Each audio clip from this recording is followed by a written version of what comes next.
হযরতে সালমান বলে দেখলাম উরাইকা শুধু আমার সালামের উত্তরটা দিয়ে দিলেন। সাহাবারা জানতেন সালাম দেওয়া হচ্ছে সুন্নাত আর উত্তর দেওয়া হচ্ছে বাবজে ওয়াজিব।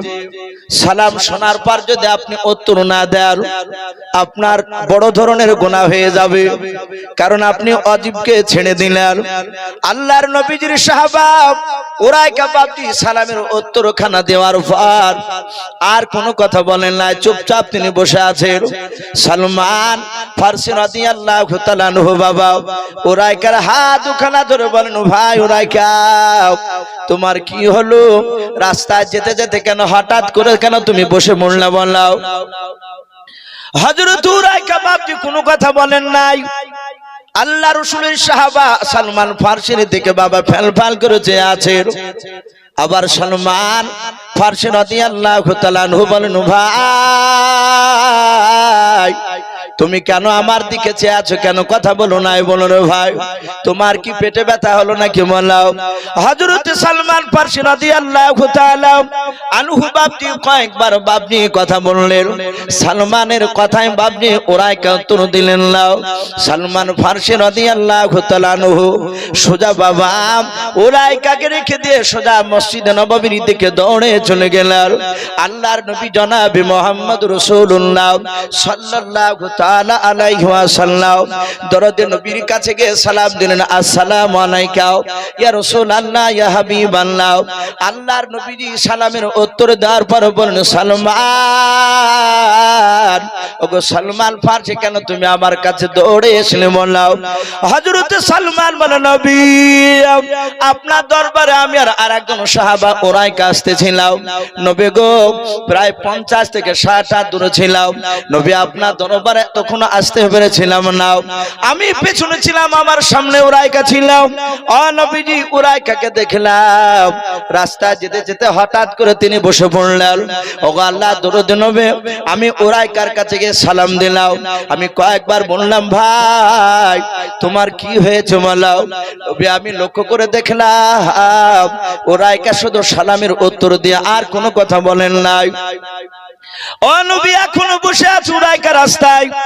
ওগো আল্লাহর নবী আপনার অনেকগুলো সাহাবা রয়েছে মসজিদে নববীর ভেতরে, যে কোনো একজন সাহাবার মারফতে আপনি উরাইকাকে ডেকে নিয়ে আসুন। আল্লাহর নবী জনাবে মুহাম্মদ রাসূলুল্লাহ সাল্লাল্লাহু তাআলা আলাইহি ওয়াসাল্লাম বিশ্ব দরদি নবী বললেন, ওগো আমার উরাইকা আমি কাউকে বলবো না, আমি তোমাকে বলবো। এই সালমান ফারসি আমি উরাইকাকে ডাকতে কাউকে বলবো না, শুধু তোমাকে। যা তুমি কি হযরত উরাইকাকে গিয়ে বলে গা রাসূলুল্লাহ ডাক নিয়েছে। বলে হুজুর আমি কয়েকবার কথা বললাম, কোনো কথা বলে নাই। নবী বলেন, সাহাবা একবার গিয়ে বলবা তোমার বিশ্ব নবীজি ডাক দিয়েছে, দেখবা উরাইকার বসে থাকতে পারবে না। আল্লাহর নবীর সাহাবা সালমান ফারসি রাদিয়াল্লাহু তাআলা আনহু বাবজি দৌড়ে চলে গেলেন। দৌড়ে যাওয়ার পর হযরত উরাইকাকে বাবজি দ্বিতীয়বার সালাম দেওয়ার পর উরাইকার হাত ওখানে জড়িয়ে ধরে বলেন, ওরে ভাই উরাইকা শুনে নাও, আমি তোমাকে ব্যক্তিগত ডাকতে আসি নাই রে ভাই, সারা পৃথিবীর দরদ নবী জনাবে মুহাম্মদ রাসূলুল্লাহ সাল্লাল্লাহু তাআলা আলাইহি ওয়াসাল্লাম তোমাকে ডাক নিয়েছে ভাই। হযরত সালমান বলে, যখনই নবীজির নাম করলাম আর উরাইকা বসে থাকলো না, চট করে উরাইকা দাঁড়িয়ে গেল। দাঁড়িয়ে যাওয়ার পর বলেন, ভাই সালমান নবী আমার মসজিদে নববীতে আছে না বাড়িতে আছে? বলে মসজিদে নববীতে বসাও। সালমান বলে দেখলাম উরাইকা আগে আগে দৌড়ে যায়, আমি উরাইকার পেছন পেছন দৌড়ে চলে যাওয়ার পর দেখলাম আল্লাহর নবীজির কাছে উরাইকা গিয়ে সালাম দিলেন। আল্লাহর নবী বলেন, উরাইকা তুমি মসজিদে আস্তে আস্তে কেন তুমি রাস্তায় বসে গিয়েছিলে বলো? এই উরাইকা তুমি আমার দরবারে আসার সময় কেন মসজিদে তুমি দাঁড়িয়ে গিয়েছিলে? একটু তাড়াতাড়ি বলো। উরাইকা আস্তে করে বলছেন, হুজুর কিছু হয় নাই। আল্লাহ দরদি নবী বলেন, কেন বসেছিলে বলো? উরাইকা আস্তে করে বলে, নবী আপনার দরবারে যদি একটু জোরে আওয়াজ হয়ে যায় আপনি বেয়াদবি হলে মাফ করবেন। ওগো আল্লাহর নবী শুনে নেন, আমার কিছু হয় নাই, আপনি আমাকে বসতে বলেছিলেন তা আমি রাস্তার ধারে বসে গিয়েছিলাম। জোরে বলুন সুবহানাল্লাহ, বলেন আরে তাকবীর। হযরতে সাহাবা নবীজি সালমান ফারসি নাই উরাইকা কবর নাই উরাইকা এই তোমার আমার দরবারে আসতে গিয়ে কি হয়েছিল? উরাইকা বলছেন হুজুর আমার কিছু হয় না। বলে তাহলে তুমি রাস্তাতে কেন বসে গিয়েছিলে বলো? উরাইকা বলছেন হুজুর আপনি আমাকে বসতে বলেছিলেন, আপনি তো বসতে বললেন, তাই আমি বসে গিয়েছিলাম। আল্লাহ রাসূল বললেন আমি তো জানি না, আমি তো জানতাম না যে তুমি আমার দরবারে আসছিলে, তুমি রাস্তায় ছিলে। আমাদের আকীদা আল্লাহ রাসূল সাল্লাল্লাহু তাআলা আলাইহি ওয়াসাল্লাম কি গায়েবের খবর দিতে পারতেন? কথা বল, পারতেন না। আসমান জমিনের ভিতরে একমাত্র গায়েবের খবর আমার আল্লাহ জানেন, বলুন আলহামদুলিল্লাহ। নবী জানতেন না? হ্যাঁ, নবী অতটাই জানতেন যতটা আল্লাহ তার সম্রাট জিবরিল আলাইহিস সালামের মারফতে রাসূলুল্লাহকে জানাতে, তার বাইরে না। নবী বলছেন ভাই উরাইকা আমি জানতাম না যে তুমি রাস্তা দিয়ে আসছিলে, আমি তো তোমাকে বসতে বলি নাই। বলে হুজুর আপনি যে বললেন সাহাবা বসো, আল্লাহ রাসূল বলেন কথা সত্য, আমি সাহাবাকে বলেছিলাম কিন্তু তুমি সাহাবা, তোমাকে নয়। মসজিদে নয় বাপজি, জালসায় দেখবেন অনেক সময় মানুষ উঠা বসা করে। অনেক বক্তারা আমরা সময়তে বলি এই ভাই উঠছেন কেন, বসেন, বলে না অনেকে। আল্লাহ রাসূলের সাহাবার মধ্যে থেকে একজন সাহাবা একটু দাঁড়িয়েছিলেন ওই মসজিদে নববীতে, আর আল্লাহর নবী বলেন এই সাহাবা এই বসো। নবী মসজিদের ভিতরকার সাহাবাকে বসতে বলেছে, আর রাসূলের গলার আওয়াজ ওই 50 থেকে 60 হাত দূরে উরাইকা ছিলেন, ওনার কর্ণ কোহরে গিয়ে বাপজি পৌঁছে গিয়েছে কানে, আর সাদা হাতে উনি ওই জায়গায় বসে গিয়েছিলেন, বলুন সুবহানাল্লাহ। একটু বাপজি রাত্রিবেলায় বিছানায় গিয়ে শোবার সময় বালিশে মাথা দিয়ে একটু কথাটা সমীক্ষা করবেন, চিন্তা করবেন যে রাসূলের সাহাবা উরাইকারা তাহলে কতটা নবীকে মানতে, রাসূলের সাহাবারা কতটা রাসূলের কথাকে মানতে। যারা নবীর সুন্নাতের কথার উপর আমল করেছিলেন ভাই, তারাই কামিয়াব হয়েছে, তারাই জান্নাতি সাহাবা। আল্লাহ রাসূল সাল্লাল্লাহু তাআলা আলাইহি ওয়াসাল্লামের সাহাবার নামের পরে রাদিয়াল্লাহু তাআলা আনহু বলে না। ওয়া নবী হুরায়রা তা ক্বালা নবী সাল্লাল্লাহু তাআলা আলাইহি ওয়াসাল্লাম আবু বকর সিদ্দিক রাদিয়াল্লাহু তাআলা আনহু, এই যে রাদিয়াল্লাহু তাআলা আনহু, এটা আপনি আমি মরে গেলে বলা যাবে? বলা যাবে না। সাহাবাদের শানে বাপ যেটা বলা হয়, তাদের নামের শেষে তারাই এত নবীর সুন্নাতকে মানতে,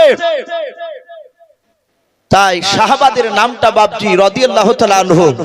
ওখানে আরো কিছু লোক ছিল মক্কা নগরে মদিনাতে, যারা রাসূলকে মানে নাই, তারা কাফের ছিল। এখনো তাই, এখনো বাপজি যারা রাসূলের সুন্নাতের উপর আমল করবে না তারা বেঈমান, নবীর কথাকে যারা মানবে না তারা এখনো কাফির হবে যদি রাসূলের কথার উপর যদি ঈমান আনতে পারে। ভাই আমি আপনাদেরকে অনুরোধ করব, সারা রাত শোনার নামটা ঈমান নয়, অল্প শুনুন আর আমল করি বেশি। আমরা আমল যদি না করি বাপজি, মৃত্যুর পর যে কত ভয়ঙ্কর, শুধু মৃত্যু হতে দেরি, কবরে গেলি বাপজি বুঝতে পারা যাবে। ওলামারা হাদিসের কথাগুলো তারা বলতো, সত্যি সত্য তখন আমরা মানতাম না। রাসূলকে শুধু মৌখিক, শুধু নবীকে ভালোবাসি এতটুকু শুধু লোকের সামনে যদি বলে বেড়ান, চায়ের দোকানে বলেন, কোন জায়গা থেকে বলছেন আমি নবীকে ভালোবাসি, এই মুখে বললে বাপজি এটা ভালোবাসার প্রমাণ হয় না। যতক্ষণ পর্যন্ত আপনার রাসূলের সুন্নাতের উপর প্রতিটা আমল না হবে, স্বামী মাওলানা ইউসুফি হই না কেন, আর মুফতি সাহেবই হন না কেন, আর আপনি হন না কেন, কিয়ামতের ময়দানে বক্তা মুফতি দেখে জান্নাত দিবেন না আল্লাহ। আল্লাহ রাব্বুল আলামিন জান্নাত দিবেন তাদের আমল খানা দেখে, বলুন আলহামদুলিল্লাহ। আমল যার ভালো, যার অন্তর ভালো, সে যাবে যে বাপজি হাসতে হাসতে জান্নাত। আমি প্রতিটা বাপজি ভাইকে অনুরোধ করব, রাসূলের সুন্নাতকে ভালোবাসতে শিখি আমরা। আল্লাহ রাসূলের সাহাবা নয়, আমরা জানি যে রাসূলুল্লাহর আব্বারা টোটাল ভাই ছিল বাপজি কজন, একটু জোরে বলেন তো। নবীর আব্বারা ভাই কটা ছিল শুনেন নাই? 10টা। কথা বললাম, নবীজির আপন আব্বা আব্দুল্লাহরা তার ভাই ছিল 10টা। তার মধ্যে থেকে একটা রসুলের চাচা ছিল, তার নাম ছিল আবু তালিব। এই আবু তালিব লোকটা জান্নাতি না জাহান্নামী ভাই একটু জোরে বলেন তো? এই আবু তালিব এই জাহান্নামী, কিন্তু ওনার জীবনী পড়ে দেখা যায় সিরাতে হালবিয়া বলে একটি কিতাব আমাদের উলামায়ে দেওবন্দে লেখা, অনেক বাবজি নবীজির সিরাতের বই লেখা আছে আবু তালিব বিশ্ব নবীকে কেমন ভালোবাসতে। সম্মানিত ভাইরা আমার, বাবা জীবনেরা, আল্লাহ রসুলের চাচা আবু তালিব জাহান্নামী হয়েছিলেন, কিন্তু রাসূলুল্লাহকে তিনি ভালোবাসা কম করেছিলেন না, নবীকে ভালোবাসতে। কিতাবে লিখেছে আল্লাহ রসুল সাল্লাল্লাহু তাআলা আলাইহি ওয়াসাল্লাম যখন প্রথম জামানায় কলমার দাওয়াত দিতে লাগলেন, আল্লাহ রসুলের কথা সবাই মানেনি। আবু জেহেল, উতবা, সাইবা, আবু সুফিয়ান, আবু লাহাব, এরা নবীজির শুরু জামানায় তারা একেবারে রসুলের বিরোধিতা শুরু করেছিল, এবং আবু জেহেল মৃত্যু পর্যন্ত নবীজির বিরোধিতা করে গেছে। আবু লাহাব, উতবা, সাইবা এরা কিতাবে লিখেছে আল্লাহ রসুল বাবজি নবুয়ত প্রাপ্ত হওয়ার পরে একেবারে 14 দিনকার দিন, ভাই একটু কান লাগাবে, নবীজি কলেমার দাওয়াত দিতে লাগলেন, 14 দিন ধরে দেওয়া হয়েছে।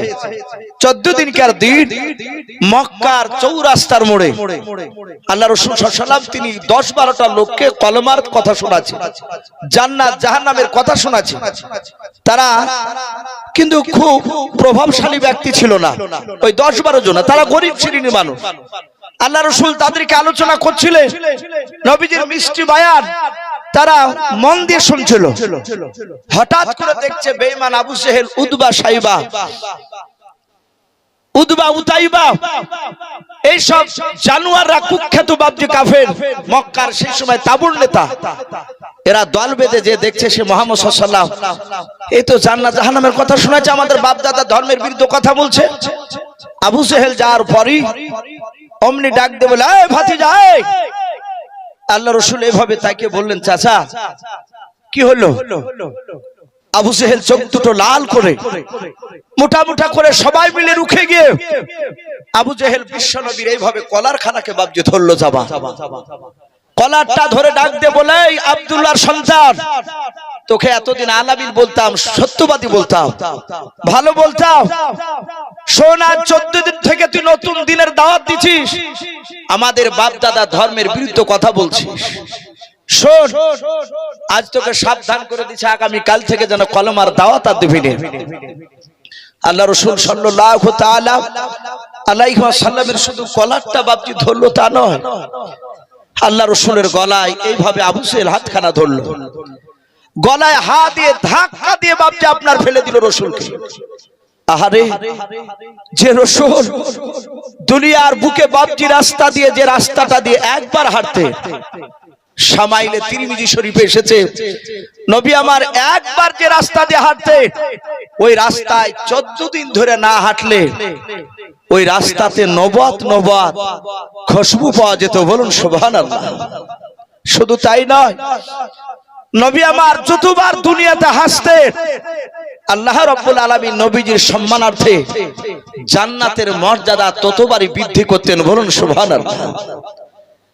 এত দামি নবী, আর সেই নবীকে বেঈমান আবু জেহেল গলায় ধাক্কা দিয়ে বাবজি এমন করে জোরে দিল, রাসূল হুড়মুড় করে পড়ে গেল। নবী পড়ে গিয়ে বলেন, চাচা আমি তো অন্যায় করি নাই, আমি এদেরকে জাহান্নামে যাবে, এদেরকে জাহান্নাম থেকে কি করে জান্নাতে যাবে সেই রাস্তা বলতে এসেছি, আর আপনি আমাকে গলায় ধাক্কা দিয়ে ফেলে দিলেন। আবু জেহেল সবাই চিৎকার করে বলে, আর দ্বিতীয়বার আওয়াজ করলে তোকে এর চেয়ে বেশি আঘাত দেওয়া হবে, যা এক্ষুনি চলে যাও, আগামী কাল থেকে যেন কলমার দাওয়াত দিবি না। রাসূলকে ধাক্কা দিয়ে বাপজি বের করে দিল। কিতাবে লিখেছে ওই সময় রাসূলের আপন চাচা আবু তালিব, এই আবু তালিব কুরাইশ বংশের, মক্কা নগরে উনিও একজন বড় মাপের নেতা, উনিও বড় নেতা, আবু জেহেলদের মতো তাবড় নেতা।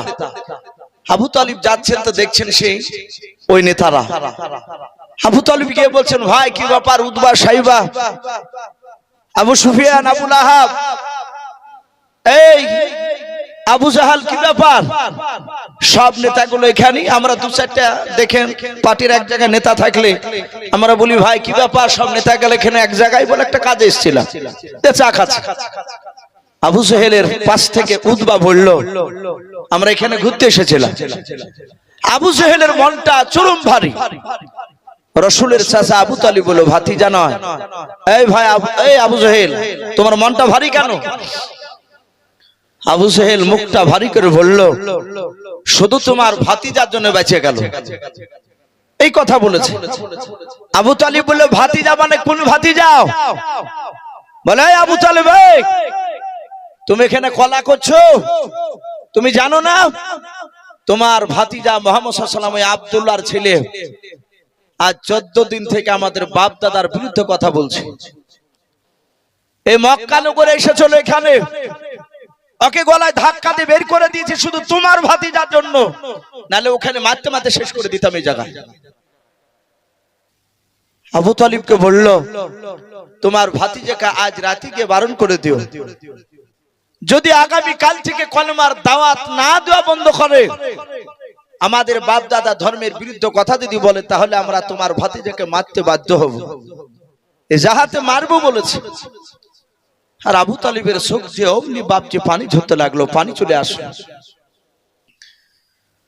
আমার বিশ্ব নবীজির চাচা আবু তালিব বলল ভাই কিছু মনে করো না, আমি আব্দুল্লাহকে দেখেছি, আমরা ব্যবসা করতে গিয়ে আমার আব্দুল্লাহর ছেলে মুহাম্মদ সাল্লাল্লাহু আলাইহি ওয়াসাল্লাম যখন তার মার পেটে 6 মাসের বাচ্চা ছিল, সিরিয়ায় ব্যবসা করতে গিয়ে মারা গিয়েছে।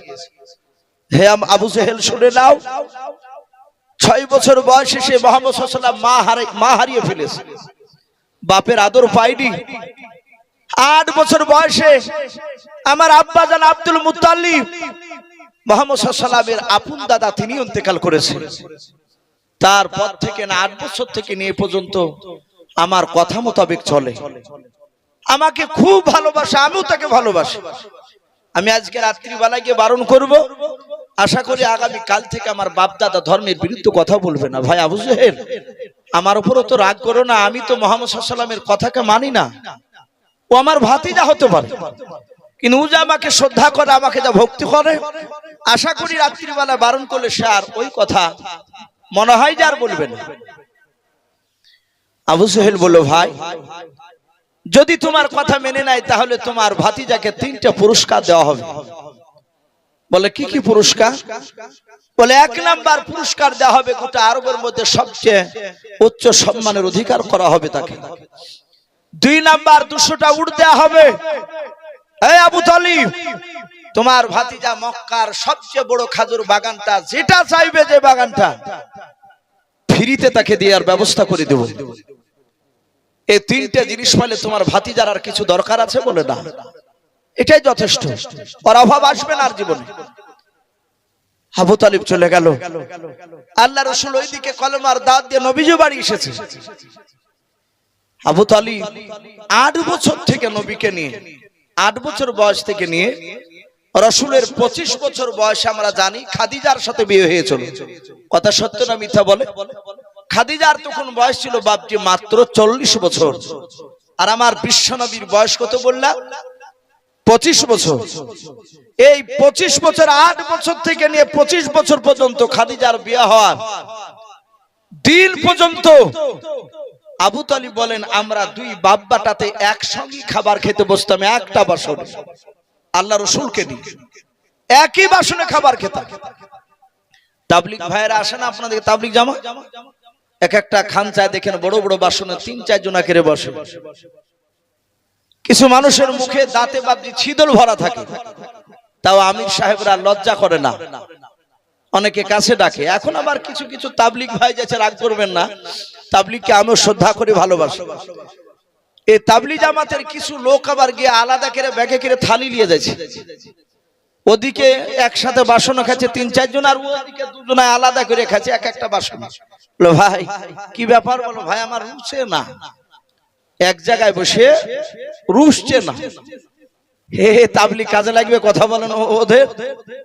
অথচ নবী বলেছেন এক মুসলমানের 8 আর এক মুসলমানের জন্য শেফা শুরু। বলুন আলহামদুলিল্লাহ। ওষুধ শুরু। আমাদের হুজুরদেরকে দেখেছি, আমরাও খেয়েছি, হুজুর আমাদেরকে নিয়ে খা। আপনি পরীক্ষা করবেন মুফতি সাহেবদের সাথে যে একটু বসে দেখবেন আপনার দিককে আর আঠোকে চাইনি চাইটে খাবে। জানে যে এক মুসলমানের আঠা আরেক মুসলমান খালে সুখ থেকে বাপজি ভালো হয়, ওষুধে কাজে লেগেছে, শেফা বলা হয়েছে। আল্লাহ রসুলের বাপজি চাচা আবু তালিব বাড়ি থেকে তার বিবিকে বলল, বিবি একটা বাসনে দুজনের খাবার সাজাও। আবু তালিবের বিবি বলল, বহুদিন তো একসঙ্গে দুজনায় খাও নাই, আজকে হঠাৎ করে ব্যাপারটা কি বলে? ব্যাপার আছে, আমার ভাতিজাকে ডাকবো, ভাতিজাকে ডেকে খাওয়াবো।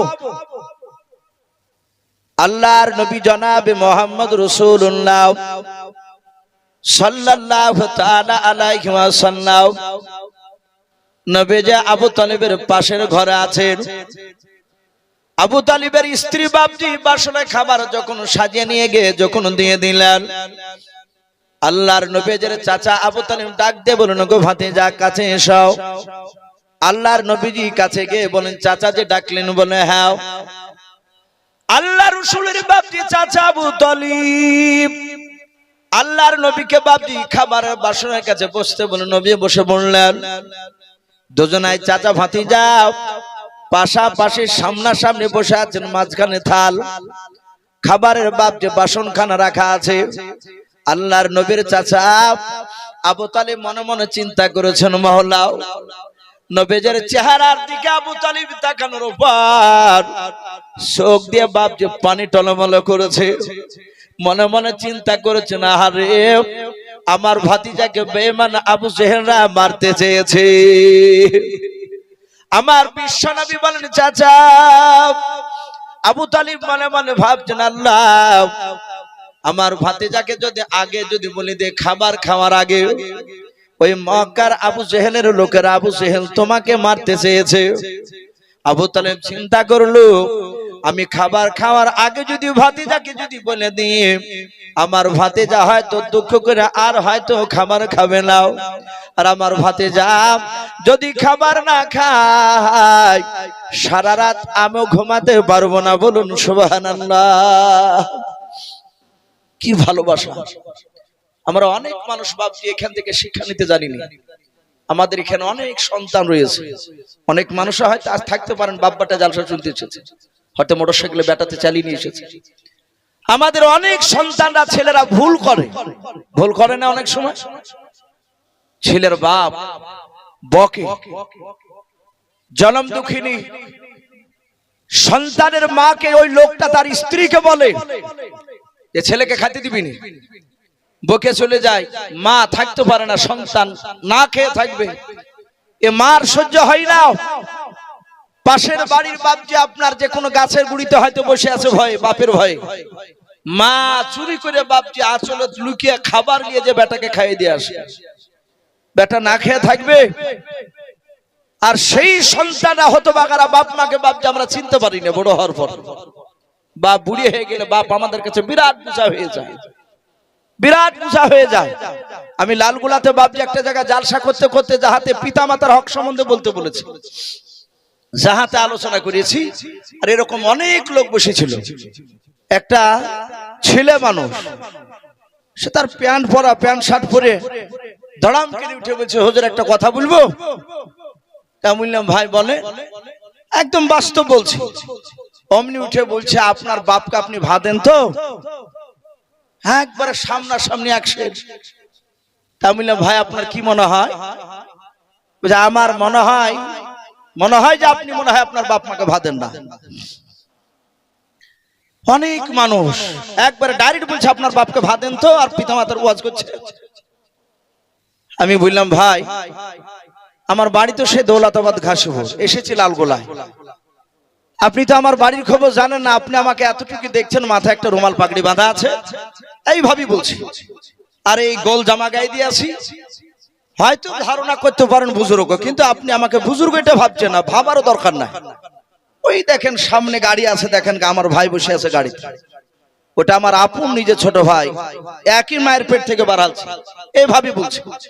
ওই ভাইটাকে যে বলেন গা যে ইউসুফ তোমার বড় ভাই তো, হ্যাঁ, ওর বাপ মাকে দেখে কিনা সেটা বলেন। যদি বলে ওই ভাই, কিংবা আপনি কাজই চলেন গ্রামে, প্রমাণ যদি করেন যে সুসাইদ তার বাপ মাকে ভাত দেয় না, গাড়ি দিয়ে দিব, টাকা নাই, এখন এত বেশি নিয়ে আসে, দিয়ে দিব, আপনাকে কথা দিচ্ছি।